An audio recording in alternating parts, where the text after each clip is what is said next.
बरं, पुन्हा एकदा विजेत्यांचं अभिनंदन, मान्यवरांचे आभार. यानंतर स्विमिंग अंडर 14 200 मीटर इंडिव्हिज्युअल मध्ये अकोल्याचा जोरदार टाळ्या gold medalist Anush Panpalia. Give me hand. वो अनुष, कॉंग्रॅच्युलेशन. पुन्हा आदरणीय अलग सरांना विनंती आहे. थँक्यू. सगळ्यांनी थांबायचंय, आपण फोटो घेणार आहोत.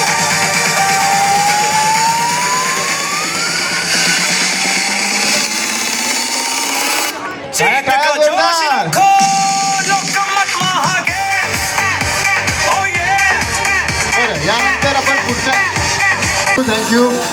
जरा टाळ्या वाजवा, जरा उत्साह वाढवा. सगळे आपले हे स्विमिंगचे विजेते gold medalist give me hand. जे फर्स्ट गोल्ड मेडल ज्यांनी जिंकले, जे पहिल्या क्रमांकाला आहे, ते राज्यस्तरावर आता रिप्रेझेंट करणार आहे. सगळ्यांनी मेडल दाखवायचं आणि मेडल दाखवायचं.